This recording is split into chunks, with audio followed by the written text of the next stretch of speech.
DJI Pocket 3. Let's talk about it.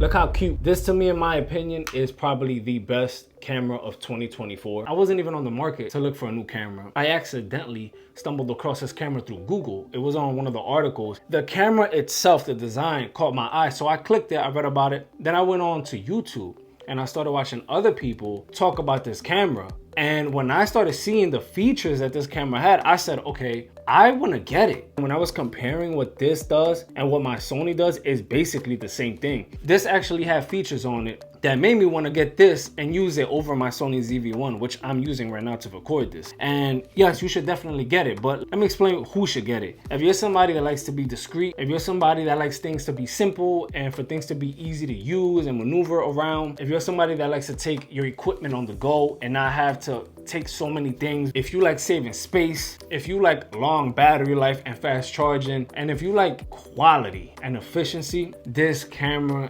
is a go, a no-brainer. I would sound like I'm exaggerating if I tell you how much I love this camera. The reason for that is because of how simple it is. It's what I wanted. It's what my Sony ZV-1 isn't. That's not to throw shade on Sony, because the ZV-1 is a very good camera, but compared to this, what this can do for its size is just a top pick over the Sony ZV-1. This literally is replacing my Sony ZV-1. I never seen a camera like this. I knew about DJI because I bought their wireless mic, but I never knew that they made cameras, which is ridiculous. The fact that it had like the active tracking, it'll follow you wherever you go, and also the stabilization with the gimbal. I never owned the gimbal, so when I saw that it could do that, I was sold. Not only that, it does everything my Sony does, because this could shoot in a 4K 120 slow motion in 4K. My Sony only does that in 1080. This is really good in low light. My Sony isn't good at low light. I was sold on with the gimbal because now I don't have to worry about, you know, holding the camera still and being perfect with it and trying to get good shots. Like the fact that I don't need a person to follow me around with the camera unless I'm moving somewhere far, but I don't need a person to follow me around with the camera because it has active track. You know, I was like, okay, this does more than what my Sony does and it's cheaper. How can you beat that? It's an incredible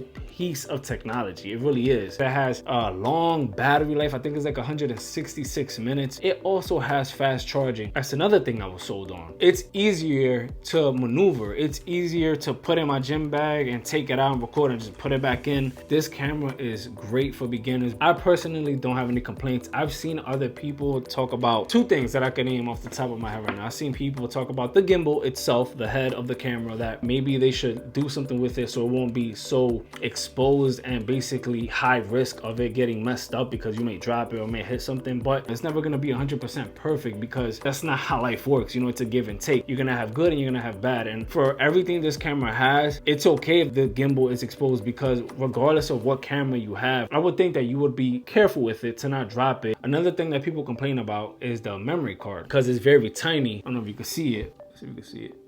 I hope you guys can see it, but it's very tiny. It's right there in that little slot. And a lot of people complain because it's tough to get your nail in to get the memory card out. But again, to me, it's not that serious. I'm not gonna not get the camera because it's tough to get the memory card out. I mean, for me, I kind of got the hang of it. Or maybe it's just because I have small fingers. Most people are picky and they want everything to be perfect. It's not that serious. The camera, for what it does, is absolutely worth it. Whether you want to get the creator combo or the standard one, you can't go wrong with either or. If you don't have a wireless mic, then I recommend getting the creator combo, only because it's less attachments. You don't have to connect the receiver to it. The transmitter automatically connects to the camera itself. But I already have the DJI wireless mic 1, so I'm not gonna waste more money getting a camera with another mic when I already have one. I think DJI in the future are gonna sell those mic 2s to be able to just connect directly to the camera. I think right now they're not doing it that way as a business move, which is smart, but I hope that in the future they come out with it because I'm gonna get it right away. As far as the video qualities go, I am very, very impressed. It's insane to me how well it works. The slow motion is great. The slow motion doesn't record audio, but who needs that when you are slowing it down so much? Nobody wants to hear the ooh, nobody wants wants to hear that. It records vertical video